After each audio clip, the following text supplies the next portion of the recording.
UVA was very different from its counterparts in the late 18th and early 19th century because it had no seminary or professor of theology, which was actually very radical at the time. Jefferson was a student at the College of William and Mary and had been exposed to professors of theology and what an established church could do to influence. Jefferson was opposed to the teaching of theology at his university.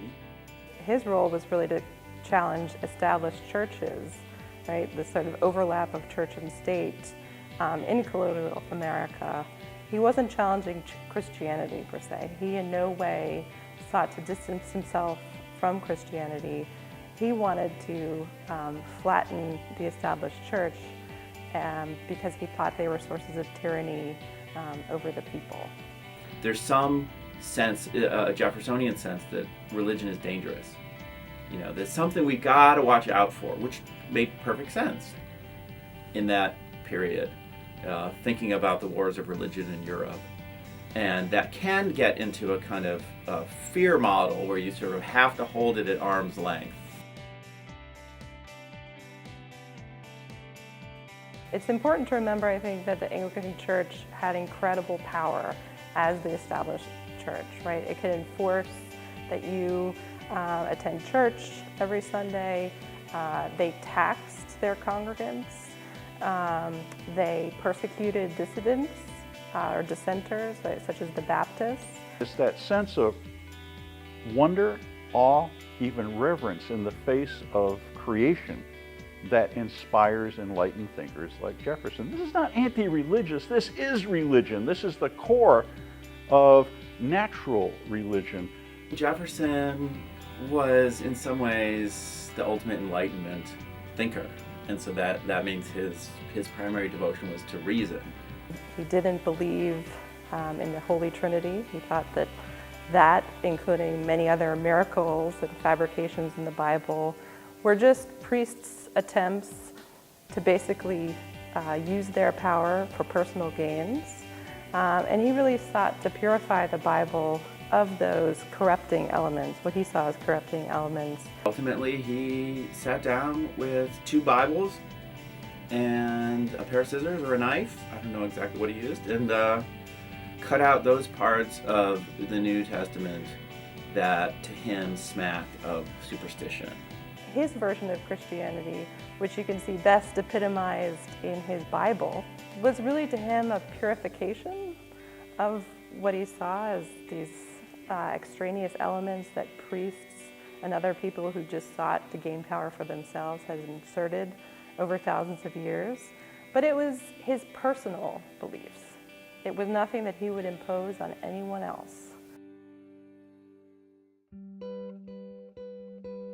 The First Amendment is clear in theory and extremely difficult in practice to work out.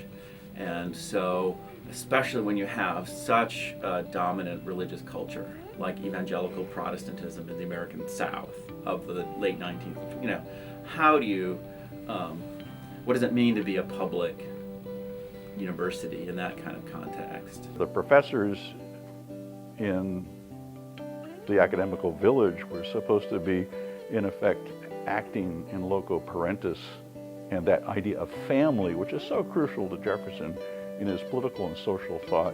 That was the core of his vision of the university, but the reality was somewhat different. The big challenge for the professors in the early generation in an era before we had 30% of budgets devoted to administration, professors had to administer. They had to maintain order. Students at the university were poorly educated and prepared. And worst of all, they lived the kind of life that you'd expect of privileged planters' sons. That gives you a sense of the depths to which student life descended in the early decades of the university. It's not that UVA was unusual. Princeton, Yale, all the colleges suffered from riots, from rambunctious, out-of-control students. The Second Great Awakening changes things, but it's not clear how the Second Great Awakening is going to change things. This is the spread of religion across the countryside. But you know, when Jefferson observed the Second Great Awakening, he wasn't disturbed, because he saw two things happening in the Second Great Awakening that are very crucial. One is the notion of religious hierarchy was effectively abolished in a democratized religious marketplace. It's a public university. By law and practice, UVA has no religious affiliation. Now, UVA, like any institution, is to a certain extent a creature of its culture. And so there are all kinds of ways in which you can see the predominant influence of Protestant Christianity in, the American South of the 19th and 20th centuries, kind of all around UVA. From the fact that there was a chapel built, steps away from the rotunda.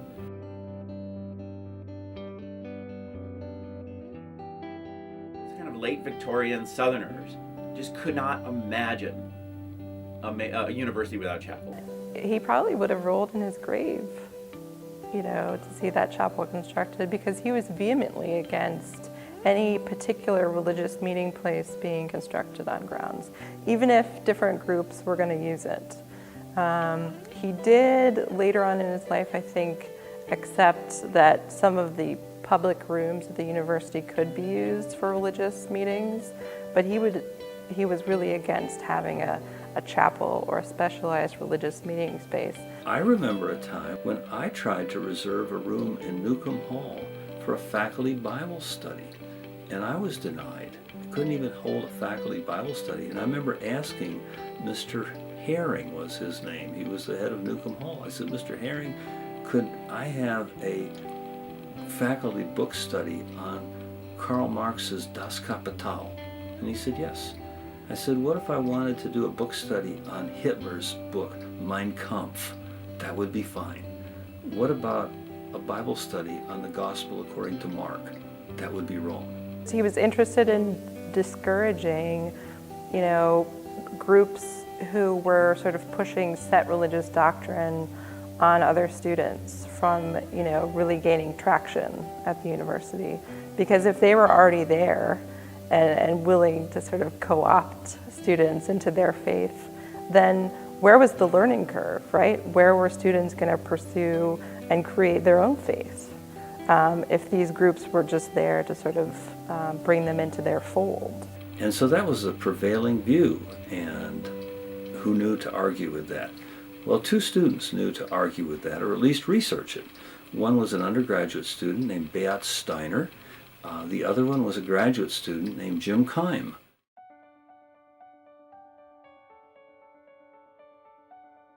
They went back and looked at Mr. Jefferson's correspondence about the start of the University of Virginia, this new thing that he was creating that was going to be a public university. And apparently people wrote Mr. Jefferson letters, and they said, well, what about this and what about that? And one letter said, well, what about religion on the grounds of this new institution that you're promoting? And Mr. Jefferson apparently said there would be a room, one of the oval rooms in the rotunda, where students could come and meet and discuss religious topics. And Jim Keim and Beat Steiner found that letter, and they went to the administration and they said, the grounds of your objection to Christian groups meeting on grounds is Thomas Jefferson. Mr. Jefferson wanted just the opposite. He wanted religious discussions on grounds. And at that point, the whole objection seemed to collapse with the administration. In the mid-20th century, the courts and public institutions started to draw the line more rigidly. And one of the ironies of that is by the institutions themselves becoming more committed to a kind of secular position.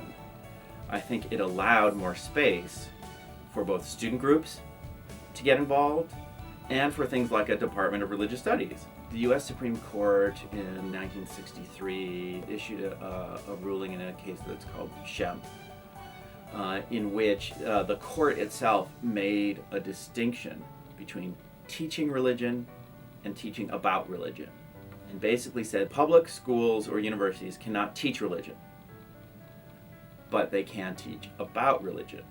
And so lots of public universities took that and said, we can establish religious studies departments, and as long as they are focused on the mission of teaching about religion rather than teaching religion, the courts have said, we're good to go. And so if you look around the country at when religious studies departments in public universities were established, you'll see tons of them in the mid and late 1960s. I actually think that religious studies here at UVA is kind of at the heart of the mission of arts and sciences, rather than on the margins or in any way in tension. We've discussed that there is no theological professor, no professor of theology at UVA, but he thought religion should be taught there. It shouldn't, but it should be taught in the context of ethics or philosophy, not as its own separate, department. The way the courses are being taught, is sort of enlightenment for students, really broadening their understanding of how religion works in the world and for very different populations, and then what the ethical implications of religious belief are, I think would definitely be consonant with Jefferson.